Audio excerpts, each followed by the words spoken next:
자기 들어오는데 이런 화면 이런 거 다 끄도 되냐고 물어봤어요. 문자로. 그래서 아니 끄고 해도 되고 지 마음이라고 걱정 말라고. 끄고 하신다고 그러네요. 자, 그럼 지금 연결이 됐나요? 네, 지금 잘 됐습니다. 제 소리는 나가나요? 네.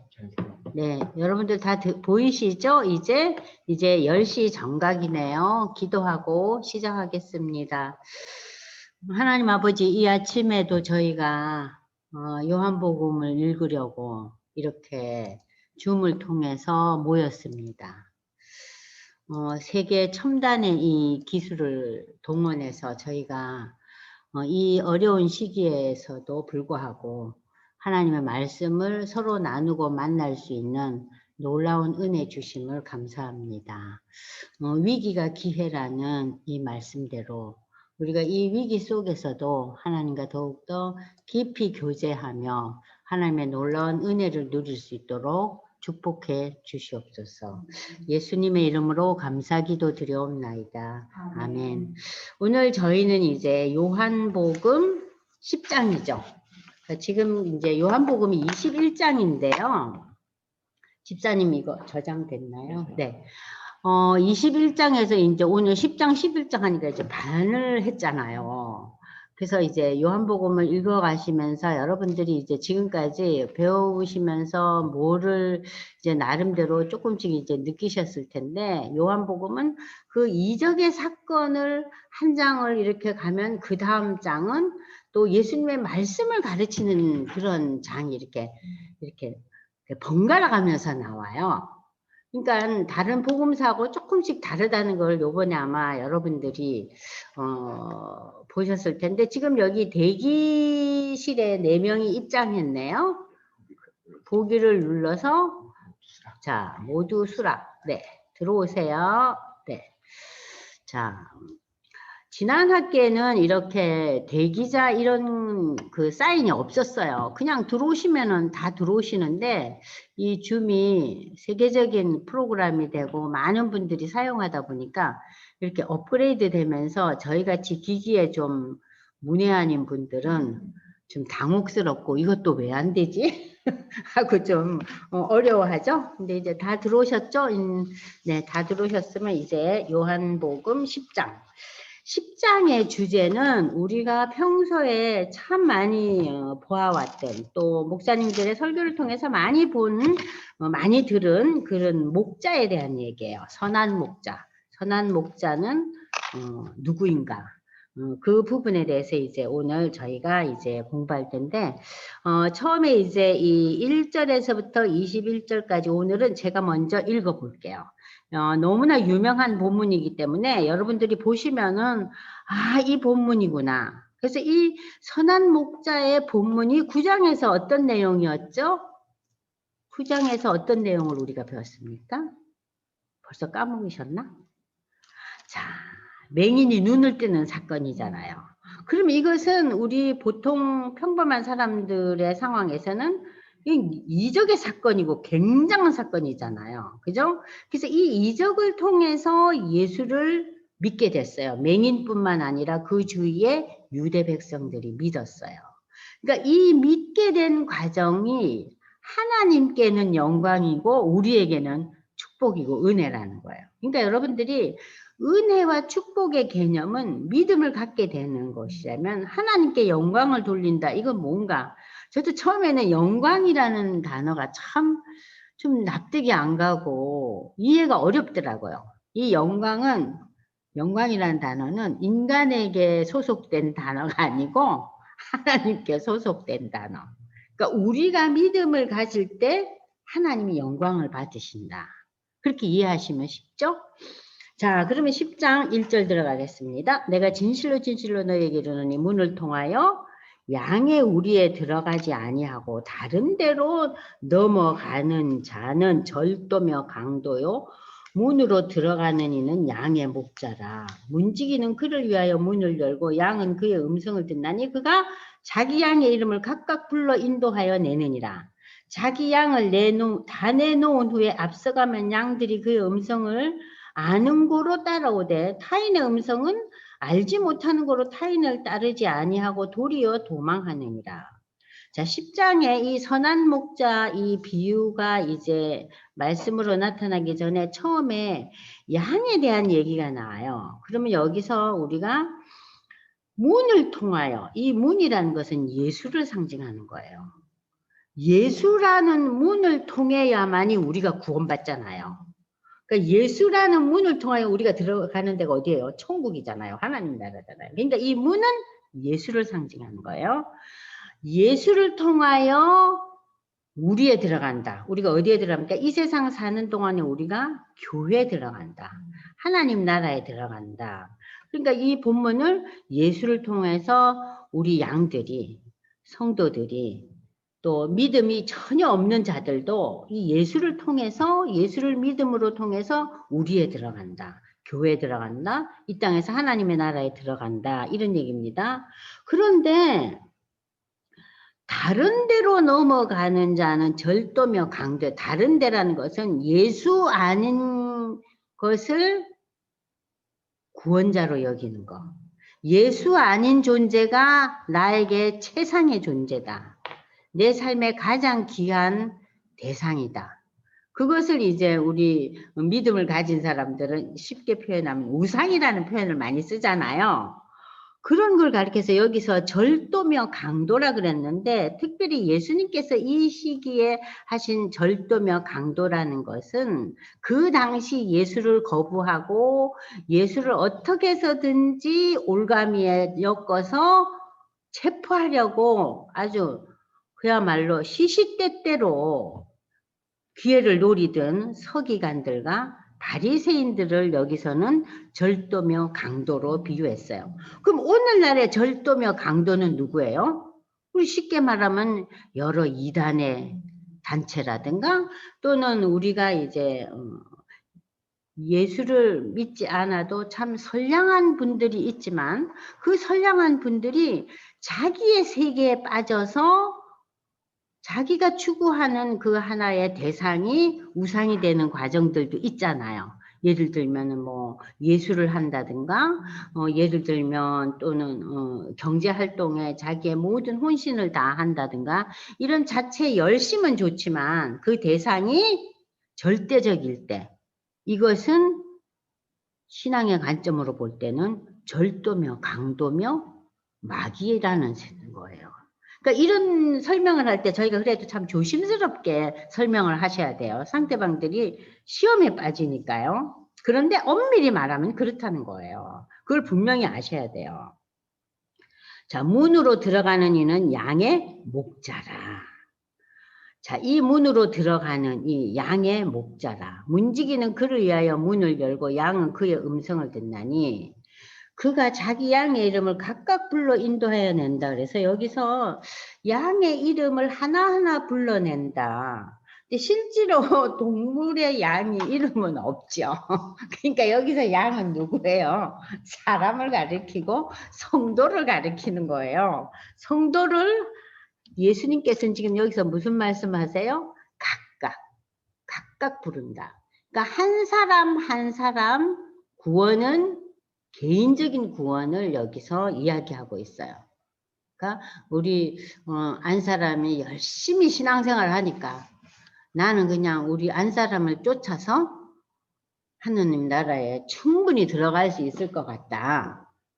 여기에 해당되지 않는 얘기예요.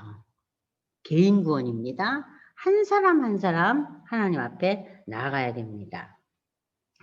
자, 그리고 자기 양을 다 낸 후에 앞서가면 양들이 그의 음성을 아는 거로 따라오되 타인의 음성은 알지 못하는 거로 타인을 따르지 아니하고 도리어 도망하니까.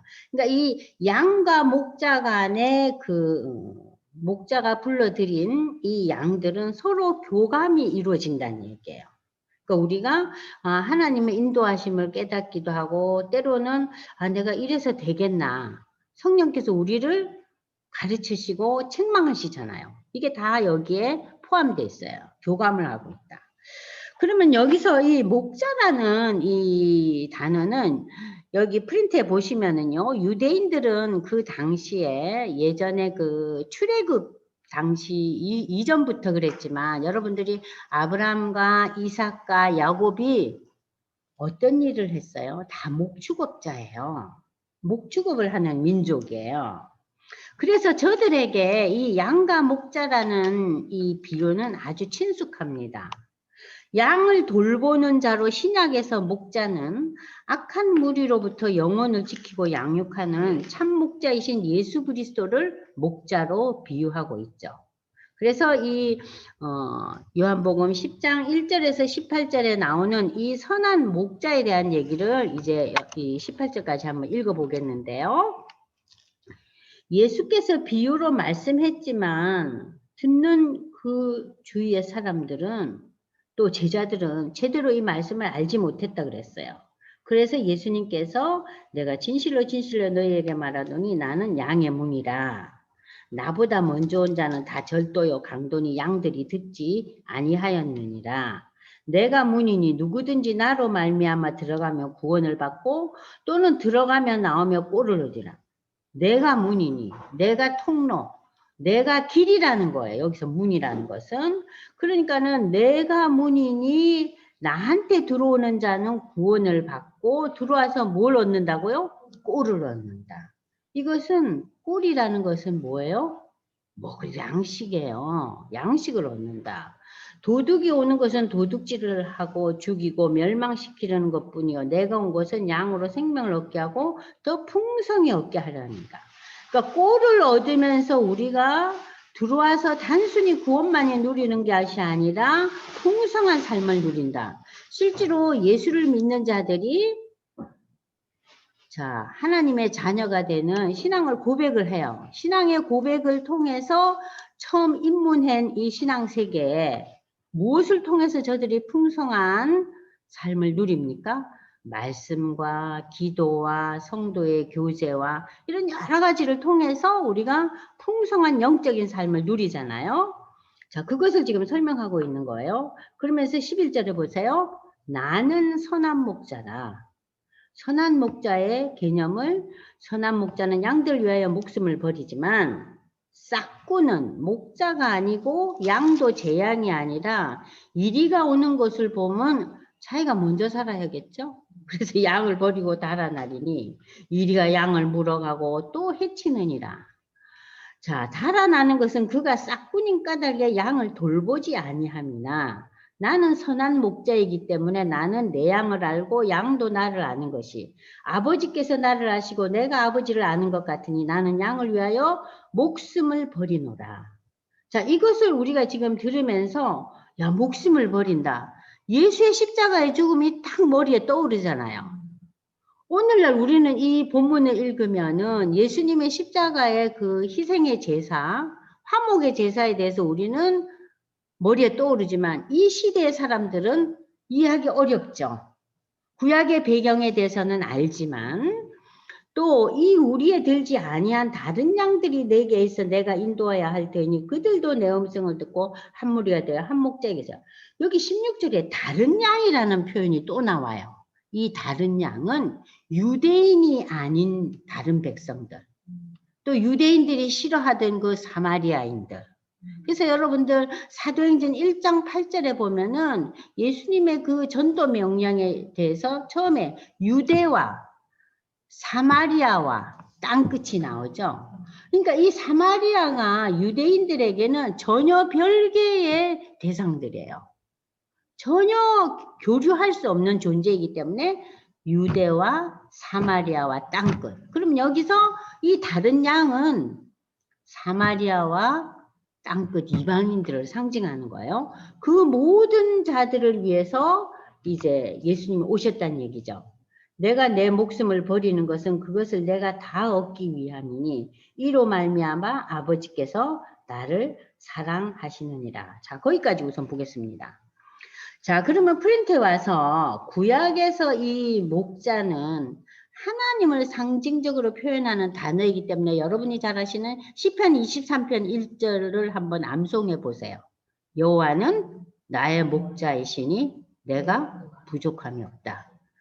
하나님이 나의 인도자이시기 때문에 나는 부족함이 없다는 것은 내가 더 바랄 것이 없다는 거예요. 난 하나님이 함께 하시기 때문에 그야말로 I want nothing이에요. 난 딴 거는 더 바랄 게 없어. 하나님이 함께 하시니까. 자, 이렇게 시편 23편 1절이 그 목자에 대한 대표적인 말씀이에요. 그러면 이사야서도 여러분들이 그 이사야 선지자가 어떻게 이렇게 표현을 하고 있는가? 이사야 40장 10절에서 11절을 보시면은 이사야 선지자는 어떻게 표현하고 있습니까? 보라, 주 여호와께서 장차 강한 자로 임하실 거요. 친히 그의 팔로 다스릴 것인데 상급이 그에게 있고 보응이 그의 앞에 있으며 그는 목자같이 양떼를 먹이시며 어린 양을 그 팔로 모아 품에 안으시며 젖먹이는 암컷들을 온순히 인도하시리로다.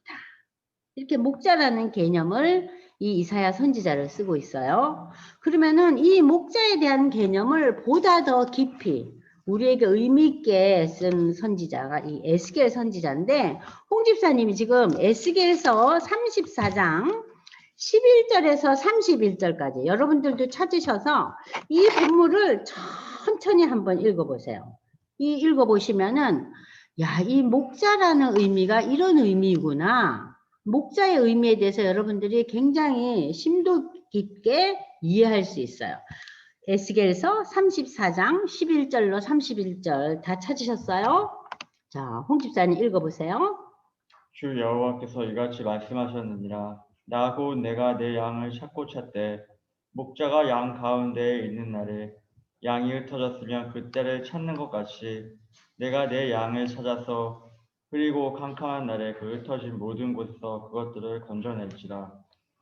내가 그것들을 만민 가운데에서 끌어내며 여러 백성 가운데서 모아 그 본토로 데리고 가서 이스라엘 산 위에와 시냇가에와 그 땅 모든 거주지에서 먹이되 좋은 꼴을 먹이고 그 우리를 이스라엘 높은 산에 두리니 그것들이 그곳에 있는 좋은 우리에 누워 있으며 이스라엘 산에서 살찐 꼴을 먹으리라. 내가 친히 내 양의 목자가 되어 그것들을 누워 있게 할지라. 주 여호와의 말씀이니라. 그 잃어버린 자를 내가 찾으며 쫓기는 자를 내가 돌아오게 하며 상한 자를 내가 싸매주며 병든 자를 내가 강하게 하려니와 살찐 자와 강한 자는 내가 없애고 정의대로 그것들을 먹이리라. 주 여호와께서 이같이 말씀하셨느니라. 나의 양떼 너희여, 내가 양과 양 사이와 수량과 염소 사이에서 심판하노라. 너희가 좋은 꼴을 먹는 것을 작은 일로 여기느냐? 어찌하여 남은 꼴을 발로 밟았느냐? 너희가 맑은 물을 마시는 것을 작은 일로 여기느냐? 어찌하여 남은 물을 발로 더럽혔느냐? 나의 양은 너희 발로 밟은 것을 먹으며 너희 발로 더럽힌 것을 마시는도다 하셨느니라. 그러므로 주 여호와께서 그들에게 이같이 말씀하시되 나 곧 내가 살찐 양과 화려한 양 사이에서 심판하리라. 너희가 옆구리와 어깨로 밀어뜨리고 모든 병든 자를 불러받아 무리를 밖으로 흩어지게 하는도다. 그러므로 내가 내 양떼를 구원하여 그들로 다시는 노략거리가 되지 아니하게 하고 양과 양 사이에 심판하리라. 내가 한 목자를 그들이 위해 세워 먹이게 하리니 그는 내 종 다윗이라. 그가 그들을 먹이고 그들의 목자가 될지라. 나 여호와는 그들의 하나님이 되고 내 종 다윗은 그들 중에 왕이 되리라. 나 여호와의 말이니라. 내가 또 그들과 화평의 언약을 맺고 악한 짐승을 그 땅에서 그치게 하리니 그들이 빈들에 평안히 거하며 숲을 가운데에서 살지라. 내가 그들에게 복을 내리고 내 산 사방에 복을 내리며 때를 따라 소낙비를 내리되 복된 소낙비를 내리리라. 그리한즉 밭에 나무가 열매를 맺으며 땅이 그 소산을 내리니 그들이 그 땅에서 평안할지라. 내가 그들의 멍에의 나무를 꺾고 그들을 종으로 삼은 자의 손에서 그들을 건져낸 후에 내가 여호와인 줄을 그들이 알겠고 그들이 다시는 이방의 노략거리가 되지 아니하며 땅의 짐승들에게 잡아먹히지도 아니하고 평안히 거주하리니 놀랄 사람이 없으리라. 내가 그들을 위하여 파종할 좋은 땅을 일으키니 그들이 다시는 그 땅에서 기근으로 멸망하지 아니할지며 다시는 여러 나라의 수치를 받지 아니할지라. 그들이 내가 여호와 그들의 하나님이며 그들과 함께 있는 줄을 알고 그들 곧 이스라엘 족속이 내 백성인 줄 알리라. 주 여호와의 말씀이라. 내 양 곧 내 초장의 양 너희는 사람이요 나는 너희 하나님이라. 주 여호와의 말씀입니다. 네, 저희가 평소에 이 에스겔서를 그렇게 자주 만나지를 못해요. 그래서 제가 일부러 이 에스겔서 34장을 홍 집사님과 함께 읽었어요. 여기 보니까 그 양과 목자에 대한 여러 가지 얘기가 나오잖아요.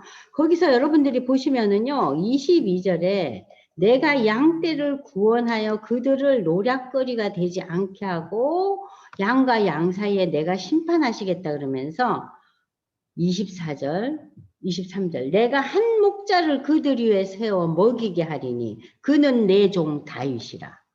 예수님이 다윗의 후손으로 오시잖아요. 그래서 이 다윗의 후손으로 오실 이 메시아가 목자라는 것을 여기서 상징적으로 나타내요. 나 여호와는 그들의 하나님이 되고 내 종 다윗은 그들 중에 무엇이 된다고요? 왕이다. 예수가 왕 중 왕이잖아요. 나 여호와의 말씀이야. 그리고 25절에 무슨 언약을 맺어요? 화평의 언약을 맺는다 그랬어요. 이 화평의 언약은 하나님과 인간 간의 관계가 지금 불화의 관계잖아요. 그래서 우리가 하나님의 나라 에덴에서 다 우리가 쫓겨나 있는 상황이잖아요. 그런데 이 쫓겨나 있는 우리가 하나님과 인간과의 사이에 화평의 제사를, 화목의 제사를 누가 드려요? 예수가 드리잖아요. 그래서 이 화평의 언약 메시아에 대한 얘기를 여기서 하고 있는 거예요. 그러니까 여러분들이 이 에스겔서 34장에 그 목자의 개념에 대해서 아주 자세히 하고 있어요.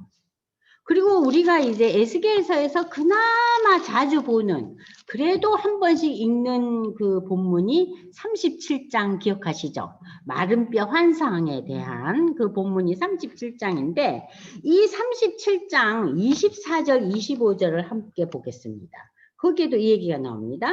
37장 에스겔서 37장 24, 25절 내 종 다윗이 그들의 왕이 되리니. 이거 누구예요? 메시아로 오신 예수가 왕이 되리니 그들 모두에게 한 목자가 있을 거이다. 이 목자가 둘이 아니라 하나의 목자라는 거. 구원자는 오직 예수라는 거죠. 그들이 내 규례를 준수하고 내 율례를 지켜 행하며 내가 내 종 야곱에게 준 땅 곧 그의 조상들이 거주한 땅에 그들이 거주하되 그들과 그들의 자자손손이 영원히 거기에 거주할 것이요 내 종 다윗이 영원히 그들의 왕이 되리라. 그래서 다시 화평의 언약을 세워서 영원한 언약이 되게 할 거다. 이게 37장 그 마른 뼈 환상 가운데서 이 얘기가 또 등장해요. 그래서 여러분들 이런 기회에 에스겔서 본문을 한 번씩 좀 읽어보시면 조금 더 친숙해지지 않겠나. 그래서 이 선한 목자의 의미를 우리가 시편과 이사야서와 에스겔서를 보았는데, 자 여기 이 프린트 15페이지 보시면 하나님은 이스라엘 백성을 친히 다스리고 돌보시는 목자시며 장차 메시아인 예수를 보내셔서 저들의 목자, 그 목자는 몇이라고요? 딱 한 목자. 지금 에스겔서 37장 24절에 나오죠? 한 목자가 있을 것이다. 메시아인 예수가 여기서 상징적으로 표현되고 있죠?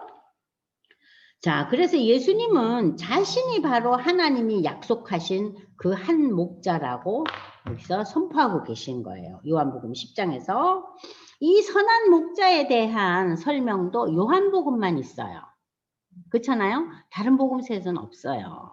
그래서 이 선한 목자의 비유를 한번 보면 내 양을 알고 이 목자는 어떤 특징을 갖고 있는가? 이 목자 예수는 내 양, 성도를 알고 성도도 예수를 안다. 이 안다는 표현은 그냥 얼굴을 안다. 저 사람 이름을 안다. 그런 아는 것이 아니라 아주 친숙한 인격적인 만남이에요. 그러니까 이 사람이 무슨 일로 몸이 아프구나. 무슨 일로 마음이 힘들구나. 이런 인격적인 만남과 관계를 이야기하고 있는 거예요. 여기서 안다는 표현은요. 그래서 예수님은 첫 번째, 자기 백성을 친히 돌보시고 아시는 그런 목자다. 두 번째, 이 예수는 어떤 목자인가? 양을 한 사람 불러들인다. 그래서 아까 제가 얘기했잖아요. 하나님의 구원은 단체로 이루어지는 것이 아니라 개개인에게 이루어진다. 개인 구원이라는 거.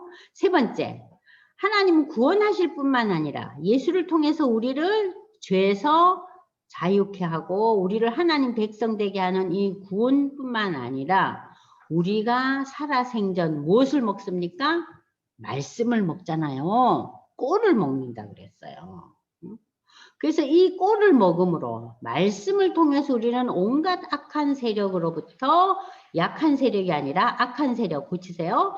지켜주시고 생명을 이어갈 수 있도록 먹여주신다. 뿐만 아니라 10절에서 생명을 얻게 하고 더 풍성한 삶을 누린다. 이 풍성한 삶이라는 것은 로마서의 바울이 어떤 얘기를 합니까? 우리를 더욱더 성화로운 삶으로 인도한다 그러죠.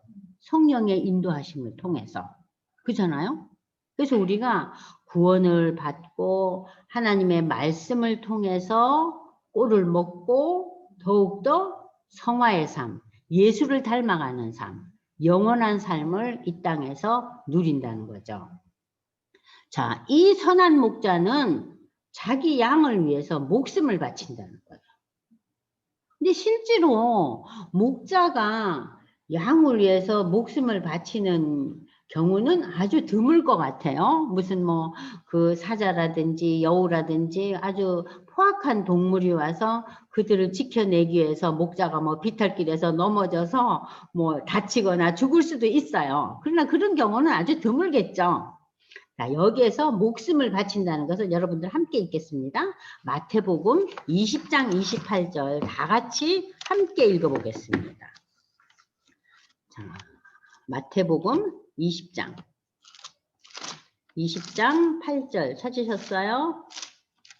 20장 8절 20장 28절이죠? 자, 28절 인자가 온 것은 섬김을 받으려 함이 아니라 도리어 섬기려 하고 자기 목숨을 많은 사람의 대속물로 주려 합니다. 많은 사람의. 그러니까는 하나님의 구원의 백성은요. 일부가 아니에요. 많은 사람이에요. 그래서 이 많은 사람이라는 것은 모든 사람과는 또 다르죠. 그죠? 모든 인류가 구원받진 않아요. 그러나 하나님의 구원받은 백성은 적은 사람은 아니라는 거죠. 많은 사람이에요. 그러니까 우리가 이 많은 사람이라는 단어를 여러분들이 항상 주목하시고 그 많은 사람의 대열에 하나님 우리 식구들을 포함시켜 주세요. 아니 우리 누구가 아직도 예수를 안 믿네요. 아니 많은 사람에 넣어주셔야죠. 그렇게 기도하셔야 됩니다. 자, 그래서 여기 예수님은 많은 사람을 위해서 이 땅에 오셨다. 그 다음 다섯 번째 이 선한 목자의 특징은 뭡니까? 잃어버린 양. 누가복음에 나오죠. 잃어버린 양 얘기가 나오죠. 그래서 하나님은 99마리 양보다 잃어버린 한 마리 양을 귀히 여기신다 그랬어요. 그 잃어버린 양을 찾아오신다 그랬어요. 근데 우리 인간의 삶은 어때요? 우리는 다수를 쫓죠. 홍 집사님 어때요? 우리는 다수에 쏠리잖아요. 마음이. 그죠?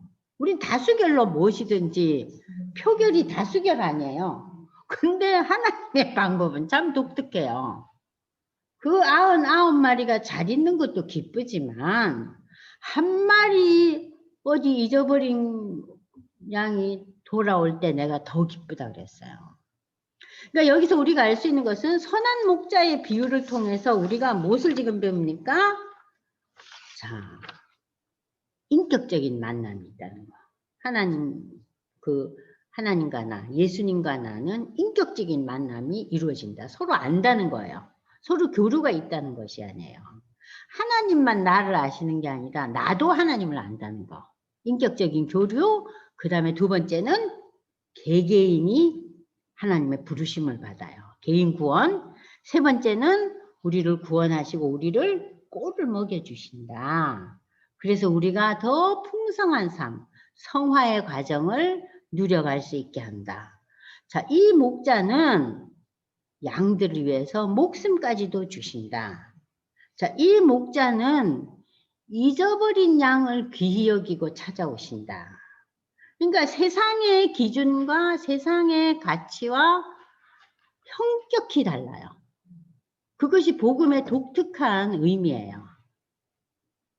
자, 그러면서 이제 우리가 요 다음으로 이제 넘어갑니다. 자, 여기 보세요. 요한복음 다시 넘어갑니다. 요한복음 10장 이제 우리가 그 다음 읽겠어요.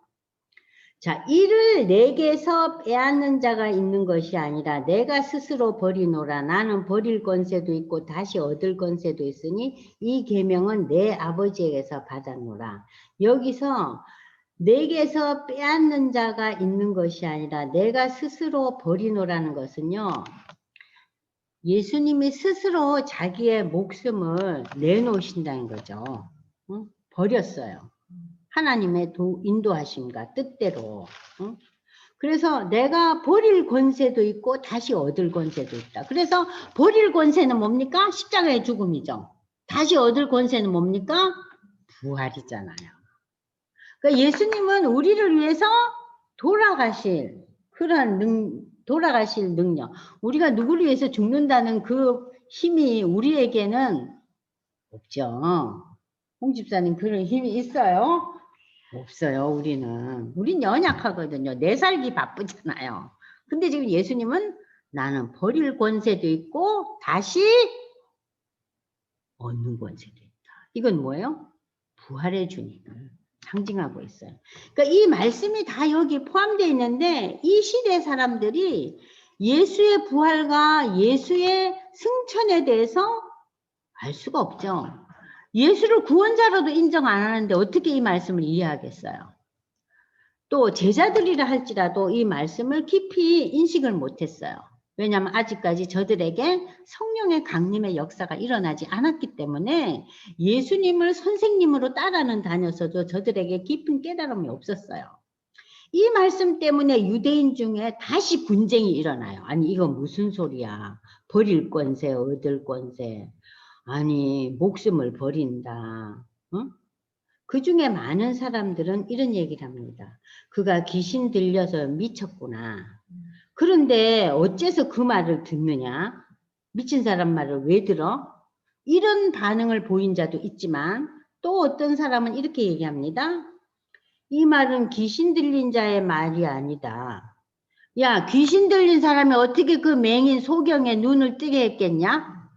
귀신이 그런 역사한 거 우리 본 적이 있니? 예수님은 귀신의 역사가 아니야. 예수님은 특별한 존재야. 예수님은 하나님이 보내신 그런 신적인 존재인 것 같아. 그러면서 양측 간에 아주 격렬한 분쟁이 일어나요. 그러니까 한 종류는 어떤 사람들, 대부분 유대의 지도층들이에요.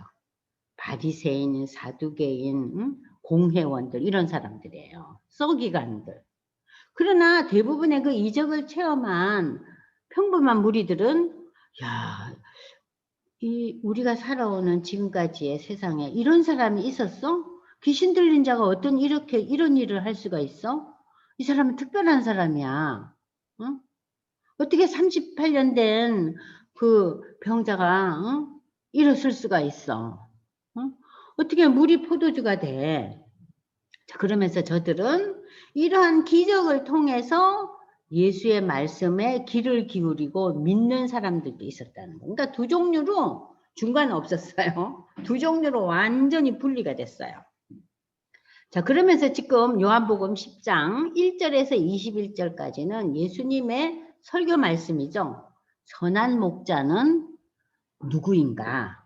우리가 구약에서 선한 목자에 대한 내용을 시편이나 이사야서나 에스겔서 이 유대 백성들이 구약에 대해서 그래도 어느 정도 바탕이 있는 사람들 아니에요?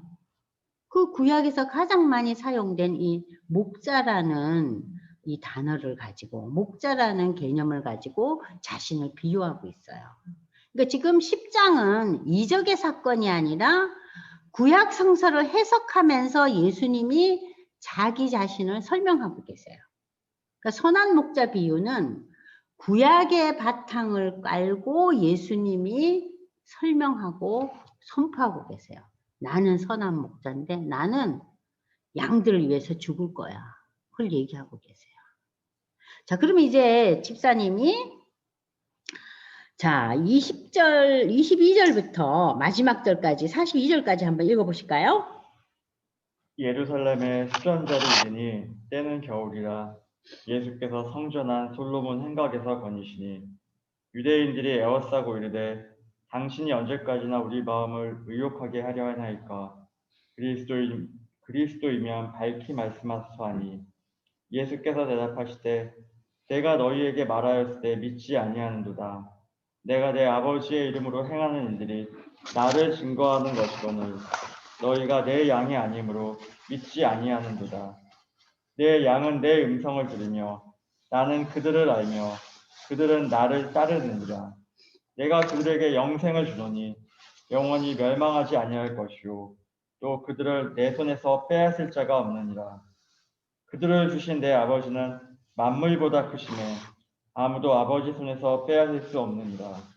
나와 아버지는 하나이니라 하신대 유대인들이 다시 돌을 들어 치려 하거늘 예수께서 대답하시되 내가 아버지로 말미암아 여러 가지 선한 일로 너희에게 보였거늘 그 중에 어떤 일로 나를 돌로 치려 하느냐.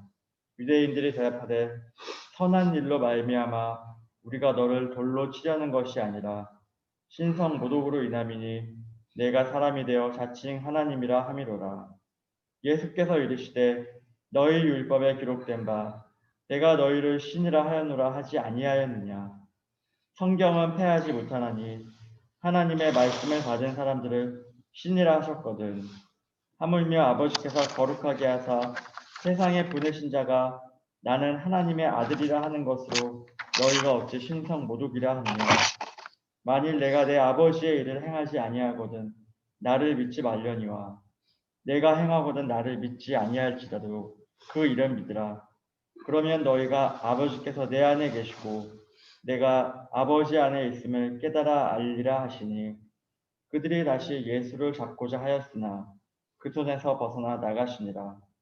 다시 요단강 저편 요한이 처음으로 세례 베풀던 곳에 가서 거기 거하시니 많은 사람이 왔다가 말하되 요한은 아무 표적도 행하지 아니하였으나 요한이 이 사람을 가리켜 말한 것은 다 참이라 하더라. 그리하여 거기서 많은 사람이 예수를 믿으니라. 자, 그래서 이제 이 요한복음 10장은 이 선한 목자에 대한 그 비유의 말씀을 통해서 결국 결론이 뭡니까? 말씀을 통해서 많은 사람이 예수를 믿었다. 이적을 통해서도 예수를 믿었지만 말씀을 그 강해하심으로 이 말씀을 통해서 예수를 믿게 되는 그러한 그 결론이 요한복음 10장의 결론입니다. 그럼 지금 이제 22절부터 읽어보면은 이 예루살렘 안에 수전절이라고 나와요. 수전절이라는 것은 지금도 유대인들이 가장 크게 생각하는 명절 중에 하나예요. 그 명절이 하누카 축제예요. 이 하누카 축제는 유대 백성들이 지금도 그 회당에 모여서 잔치를 벌리는데 이 왜 잔치를 벌이느냐? 자, 16페이지 보세요. 수전절. 수리아 왕 안티오쿠스 에피파네스가 이 그 유대 땅을 완전히 이제 점령할 당시에 정치적으로만 점령하는 것이 아니라 유대 백성들이 그 드리는 하나님 앞에 드리는 그 성전에서 드리는 제사나 이 모든 것도 완전히 그냥 절단을 내요. 그래서 성전 제단에 피를 뿌리는데 누구 피를 뿌려요? 돼지 제물을 바치는데 유대인들이 돼지를 싫어해요. 유대인들은 돼지고기 먹지도 않잖아요. 그런데 돼지 피를 뿌리는 이 상황 속에서 유대 백성들은 우리 성전이 더럽힘을 당했다고 생각한 거예요. 그렇게 해서 이 백성들이 굉장히 마음이 이제 상처를 입고 아주 그냥 이 시대가 굉장히 그 유대 백성들은 어려운 시대였죠. 그 시대에 그 유명한 그 가문의 하스모니안 그 가문의 마카비 형제가 독립전쟁을 일으켜요. 그래서 이 독립전쟁을 일으키면서 성전 예배를, 그러니까 정치적으로는 우리가 회복될 수 없다 해도 우리의 신앙적인 자유와 우리의 신앙은 회복시켜야 된다. 그러한 그 독립전쟁이에요. 그러니까는 이 유대 백성들은요, 세계 어느 민족들하고도 여기에서 차이가 나요. 저들이 뭘 지금 원하고 있어요? 저들의 신앙에 대한 독립을 주장한 거예요. 여기서 독립은 정치적인 독립하고는 좀 다릅니다. 그래서 저들은 이를 통해서 성전 예배를 다시 회복해요. 이게 BC 165년이에요. 이를 기념하여서 성전을 다시 수리하고 깨끗게 하고 봉헌을 하면서 이 절기를 이제 지키는 거예요. 그래서 이 절기를 어두움을 밝히는, 그러니까는 그 세상에 그 이방의 세력 앞에서 저들이 다시 하나님의 빛을 드는 그러한 그 명절이라 그래서 이 명절을 빛의 명절, 하누카라고 그러고, 이 하누카 절기는 공교롭게도 12월 25일부터 8일 동안 계속돼요. 우리가 오늘날 12월 25일이 뭐예요? 크리스마스잖아요. 크리스마스 때 유대인들은 해당에 모여서 하누카 축제를 벌려요. 자기들의 음식을 먹고. 응? 그래서 이 하누카 축제를 보는데, 이 요즘도 그래서 크리스마스 시즌은 우리에게는 예수님이 오신 날이지만 유대 백성들에게는 저들의 신앙의 다시 회복을 축복하며 축하하는 그러한 그 아주 굉장한 명절이에요. 그러니까 8일 동안 지속돼요. 그래서 이 수전절이라는 것은 여기에 특별히 쓴 이유는 예루살렘에 유대인들이 기뻐하며 벌리는 그러한 빛의 명절, 빛의 잔치인 그런 때다 이 얘기예요. 그런 시기에 예수님께서 성전한 솔로몬 행각에 이르러서 이제 왔는데 유대 백성들이 당신이 언제까지 우리를 이렇게 힘들게 할 거냐 이렇게 말씀을 이제 던져요. 질문을 던지죠. 그랬더니 예수님이 내가 너희에게 말했지만 너희가 믿지 않는구나. 내가 내 아버지의 이름으로 행하는 일들, 이것이 나를 증거하는 것이다. 그러니까 이 얘기는 뭐냐면요. 나는 하나님이 보내신 일들을 행하기 때문에 이 일 자체가 내가 하나님의 아들임을 증거하는 거라는 거예요. 그래서 지금까지 하나님이 그 이름으로 한 이 모든 일들이 우리가 지금 요한복음을 통해서는 무엇을 봤습니까? 말씀을 가르치고 기적을 행하시고 그랬잖아요. 그래서 저들이 많은 유대 사람들이 예수를 지금 믿게 됐잖아요. 이적을 통해서 말씀의 그 가르침을 통해서 그죠? 자, 너희가 내 양이 아니기 때문에 믿지 않는도다. 내 양은 내 음성을 들으고 나는 그들을 알며 그들은 나를 따르리니 내가 그들에게 자 여기 또 단어가 나오죠. 영생을 주노니 영원히 멸망치 아니할 것이요 또 그들을 내 손에서 빼앗을 자가 없느니라. 그러니까 하나님 안에 있는 자들은 누구도 하나님의 사랑을 빼앗을 수 없다. 바울이 그러잖아요. 로마서 8장 나오면 어떠한 권력이나 어떠한 세력도 나를 그리스도 예수 안에 있는 사랑을 너희들에게서 뺏을 자가 없다 그러잖아요. 8장 마지막 절 나오잖아요. 자, 그들을 주신 내 아버지는 하나님 아버지는 여기서 만물보다 크시다 그랬는데 이 만물이라는 것은요. 세상의 어떤 세력보다 세상의 어떤 힘보다 더 파워풀하다는 거예요. 세상과 비교할 수 없다는 거예요. 그 힘이. 그래서 누구도 뺏을 자가 없다. 나와 아버지는 여기서 하나라는 표현을 하고 있죠, 여러분들. 근데 제가 이 프린트에서는 동등이라는 단어를 썼는데 여러분들 이해하기 쉬우라고 이걸 썼어요. 예전 성경에서는 이 동등이라는 단어를 썼어요. 근데 지금 이제 새 번역에서는 하나라는 단어를 썼는데요.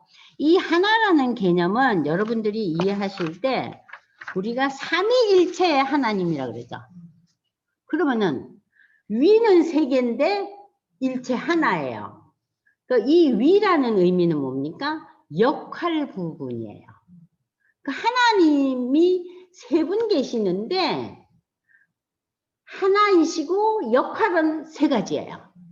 그래서 이 세 가지 역할이 하나님의 역할, 하나님 아버지의 역할은 뭐예요?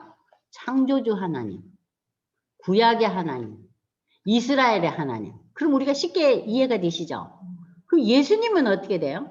하나님의 아들 예수, 하나님의 계시자 예수, 인류를 구원하기 위해서 이 땅에 인간의 몸을 입고 직접 세상에 내려오신 분. 그래서 십자가에 돌아가시고 부활하시고 승천하신 아들 예수님. 역할이 다르죠? 구원자 예수님. 그 다음에 성령님은 어때요? 성령 하나님은 예수님이 이 땅을 떠나시면서 무슨 말씀하세요? 내가 떠나는 것이 너에게 유익하다 그랬어요. 왜 유익해요? 내가 떠남으로 해서 누가 와요? 성령께서 오세요. 그래서 예수님이 떠나시고 난 이후 신약 시대 이후의 시대를 우리가 성령의 시대라 그러죠. 그죠? 그래서 성령님은 오늘 우리에게 위로해 주시고 우리를 직접적으로 도와주시고 우리를 위해서 지금도 기도하시고 우리를 책망하시고 우리를 다스리는 영적인 존재죠. 그래서 삼위의 하나님, 위라는 것은 역할이에요. 그러나 여기서 동등이라는 것은 뭐예요? 하나라는 거. 그러니까는 퀄리티가 똑같다는 거예요. 그러니까 누가 더 낫고 누가 더 덜하다 그런 개념이 아니에요. 그러니까 삼위일체 하나님 어떠세요? 홍집사님 좀 개념이 이해가 되세요? 역할과 그러나 동등하고 하나이시라는 거. 역할 개념은 이해되시죠? 네. 그래서 삼위일체라는 것은 너무나 신비한 개념이에요. 그러니까는 인간으로서는 이 개념이 있을 수 없죠. 인간은. 하나님이시니까는 이것을 시대에 따라서 역할 분야를 하시고 이렇게 해서 우리로 하여금 예수 믿게 하는 거죠. 그래서 삼위의 하나님 여러분들이 기억하시기 바랍니다. 그러면서 여기서 지금 무슨 얘기를 하고 있어요? 저들이 계속해서 이제 질문을 하고 문제를 삼으니까 내가 하나님이라는 거예요. 나와 아버지는 하나이다. 나와 아버지는 동등하다. 내가 하나님이다. 나는 신적인 존재다. 그것을 지금 선포하는 거예요. 그랬더니 유대인들은 걸핏하면 무슨 짓을 해요? 돌을 던지래. 왜냐하면 이것이 무슨 죄예요? 신성모독죄다 이거예요. 아니 어디서 저 시골뚝이 청년이 나타나서 지가 하나님의 아들이라 그러고 하나님과 자기가 하나라 그러고 이게 무슨 소리야 이게 신성모독죄라 그래서 돌로 쳐 죽이려 그러는 거예요. 그러니까 예수님이 내가 아버지로 말미암아 여러 가지 선한 일로 너희에게 보였지만 그 중에 어떤 일로 나를 돌로 치려냐. 자, 선한 일이라는 건 지금까지 예수님께서 그 안식일 날 말씀을 선포하시고 병자를 고치신 여러 가지 사역들 있잖아요. 응? 말씀을 가르치고 전하고 또 이렇게 병을 고치고 또 다른 복음서에서는 많이 나오죠. 귀신을 쫓으시고 그리고 이 사마리아 여인을 찾아가고 그리고 음란한 여인을 찾아가고 그죠? 그런 것을 볼 때 이 예수님의 사역을 선한 일이라고 여기 표현하고 있어요. 그런데 그 여러 가지 일 중에서 어떤 것이 문제가 돼서 나를 돌로 치려고 그러느냐? 그랬더니 유대인이 어떻게 대답합니까? 선한 일로 말미암아 우리가 너를 돌로 치려는 것이 아니라 그게 선한 일이 아니라는 거예요. 그게 무슨 일이라고요? 신성모독죄다 이거예요. 네가 사람인데 자칭 하나님이라 하니 너는 돌로 쳐죽임 당해서 싸다 이런 의미예요. 예수께서 이르시되 너희 율법에 기록된 바 내가 너희를 신이라 하였노라 하지 아니하느냐. 성경을 폐하지 못하느냐. 하나님의 말씀을 받은 사람들이 신이라 하셨거든. 자, 지금 여기서 집사님께서 시편 82장 6절에서 8절까지 읽어보세요. 자, 이 시대 사람들은 그러니까 고대 시대에서는 재판을 하는 자, 그 나라를 통치하는 자들을 가리켜서 신의 권한을 누리는 자다. 이렇게 해서 신적인 존재라고도 칭함을 했어요. 그래서 자, 읽어보세요. 시편 82편 6절에서 8절까지요. 내가 말하기를 너희는 신들이며 다 지존자의 아들들이라 하였으나 그러나 너희는 사람처럼 죽으며 고관에 하나같이 넘어지리로다. 하나님이여 일어나사 세상을 심판하소서. 모든 나라가 주의 소유이기 때문이니이다. 네, 이 시대 사람들은 통치자, 권세자들, 재판관들 이런 사람들은 다 신적이란 존재라고 너희들이 주장하고 응? 했지만 그러나 너희가 신적인 존재인데 너희가 야, 다 죽었지 않았냐? 죽었지 않았냐? 응? 고관 대작이라도 다 죽지 않았냐? 하나님만이 죽지 않으시는 분이에요. 세상을 심판하시고 모든 나라가 하나님의 소유다. 이 시편에 나타나 있어요. 82장. 그러니까 이러한 구약을 배경으로 해서 지금 너희가 신이라고 주장했지만 너희가 신이라고 주장한 그 인간들이 영원 무군토로 살았느냐? 다 죽지 않았냐? 그 말씀하고 계신 거예요. 성경은 패하지 못하나니 하나님의 말씀을 받은 사람들을 신이라고. 선지자들도 신적인 존재로 여겼어요. 하물며 아버지께서 거룩하게 하사 세상에 보내신 자가 나는 하나님의 아들이라 하는 것이 어찌 신성모독죄냐. 세상을 다스리는 자도 신적 존재라 그랬는데 하나님이 보내시고 하나님의 역사를 일으키고 하나님의 뜻을 이 땅에 와서 증거하는 나를 보고 신성 모독죄를 범했다고 말되는 소리를 해라 이거예요. 너희는 통치자도 신적인 존재라고 하지 않았느냐. 그러니까 지금 예수님께서 이러한 본문 말씀을 통해서 우리가 알 수 있는 것은 구약을 바탕으로 하고 있는 이 유대인들에게 무엇으로 저들을 설명하고 저들의 생각을 깨고 있어요? 구약 성경을 통해서. 구약 성경을 배경으로 하고 있어요. 만일 내가 내 아버지의 일을 행하지 아니하면 나를 믿지 말어. 난 아버지의 일을 한다는 거예요. 내가 행하거든 나를 믿지 아니할지라도 그 일을 믿어라. 나는 하나님 아들 아닌 것 같은데 내가 한 일을 믿다 보면은 네가 저 사람이 신적인 존재구나. 그것을 여러분들이 그 38년 된 병자나 소경이나 이런 사람들이 그 신앙을 받아들이는 그 과정이 있었잖아요. 처음에 이적을 겪을 때는 어땠어요? 놀랍다. 어떻게 이런 일이 일어나지? 그런데 이제 불려가잖아요. 불려가서 그 유대의 지도자들이 하나하나 묻고 따지고 어떻게 해서든지 예수를 고속거리를 찾으려니까 기적이 일어났다. 그건 사실 아니냐? 누가 역사상 이런 일을 했느냐? 하면서 저들이 처음에는 예수를 믿지 않았어요. 그런데 어떻게 됩니까? 그 행한 일을 인정하고 받아들이면서 믿음의 세계로 갔거든요. 그러니까 지금 예수님은 나를 믿지 아니할지라도 내가 한 일들을 믿어라. 그러면 너희가 아버지께서 내 안에 계시고 내가 내 아버지 안에 있음을 깨달아 알리라. 우리가 기적을 경험하고 예수의 말씀에 대해서 이런 특별한 말씀이구나. 세상에서 듣지 못한 이야기네.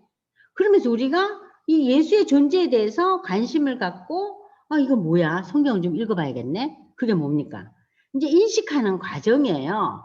그러나 그것을 인식하고 인정하면서 무엇으로 넘어갑니까? 믿음의 세계로 넘어가는 거예요. 그걸 지금 예수님이 얘기하고 계세요. 이 본문 여러분들 처음 보실 때 좀 이해하기 힘들었죠? 아니 이게 무슨 소리야? 그러니까는 지금 우리가 요한복음 9장까지 읽으면서 이적을 경험한 사람들이 다 비슷해요. 처음에는 이적 자체에 대해서 놀라워만 해요. 그러나 그 과정 속에서 불려다니면서 예수님만 이 일을 했잖아요. 그리고 자기를 드러내잖아요. 그러면서 믿음이 생기죠. 그래서 이제 자기가 믿고 많은 사람들에게 전달하잖아요. 사마리아 여인도 마찬가지예요. 자, 그들이 다시 예수를 찾고자 하였으나 그 손에서 벗어나 나가시니라. 벗어나 나가신다는 이 표현은요, 예수님의 때가 아직 안 됐다는 얘기입니다. 다시 요단강 저편 요한이 처음으로 세례 베풀던 그 세례 요한이 세례를 베풀던 그 동네로 가셔서 많은 사람이 왔다가 말하되 요한은 아무 표적도 행하지 아니하였지만 요한이 이 사람을 가리켜 말한 것은 다 참이네. 너희가 회개하라. 내 뒤에 오시는 일은 나보다 더 크니다. 나는 그 사람 그 신발 끈도 감히 내가 못 맺을. 그분은 하나님의 아들이고 나는 사람이다. 이런 얘기 하잖아요. 근데 그 세례 요한이 얘기가 진짜 참말이네 하는 것이 사람들이 이제 이런 얘기들이 오고 가는 거예요. 그러면서 그 지역에 많은 사람들이 예수를 믿었다. 지금 예수님이 지금 요단강 저편 이 땅에 오신 그 40절 이후에 이 요단강 저편은 베레아 지방 베다니인데 이 베다니가 이제 그 요단강 동편 땅이에요. 그러면 여러분들이 옛날에 그 여호수아가 그 땅을 받았을 때 동편 땅, 서편 땅으로 바꿔지잖아요. 그러면서 이제 그 자기네 땅 분배를 하잖아요. 여기서 보면은 예루살렘 동편 땅에 있는 이 베레아 베다니 지역이 예수를 많이 믿었다 그래요. 그 예루살렘 그을 근거로 해서 그 이 서쪽 땅에 있는 사람들은 많이 예루살렘을 중심으로 해서 그러니까 예루살렘 거민과 서쪽 사람들은 예수를 잘 안 믿었어요. 그것도 놀랍죠. 그러니까 선지자가 고향과 그 유대 그 수도라고 할 수 있는 예루살렘에서는 배척을 당한 거예요. 그러나 그 외곽지대에서는 예수 믿는 사람들이 점점 늘어났더라. 그래서 우리가 이 10장을 통해서 유대인들 내부에서 19절에 보면은 아주 극렬하게 대립이 되잖아요. 그러니까 일부 유대인들은 예수가 그리스도 메시아임을 인식하고 인정하고 믿음의 길로 접어들었지만 대부분의 지도층들은 예수를 신성 모독죄로 몰아붙였어요. 왜 이런 분쟁이 일어났을까? 저들은 예수의 말씀을 받아들이지 않았어요. 이해하지 못했어요. 구약 성경과 예수의 말씀을 연결하지 못했어요. 그러니까 완전히 완악한 상황이죠. 그리고 그들은 어떤 메시아를 원했어요? 정치적이고 세상적인 메시아를 원했어요. 유대를 로마에서 구해내고 힘이 넘치고 이 세상을 다스리는 힘으로 다스리는 그러한 메시아를 기대했기 때문에 저들은 예수의 그 여러 가지 그 주위 환경이나 모든 것에 대해서 인정을 할 수가 없었던 거예요. 자, 그리고 두 번째 이 우리가 10장에서는 선한 목자에 대한 의미를 여러분들이 좀 묵상하시면 좋겠어요. 아, 예수님이 나를 아시구나. 개인적으로 나를 부르셨구나. 예수님이 나를 위해서 돌아가셨구나.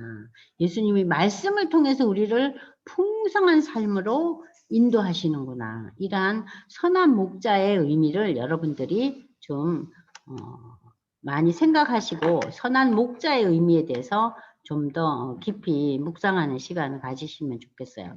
자, 이제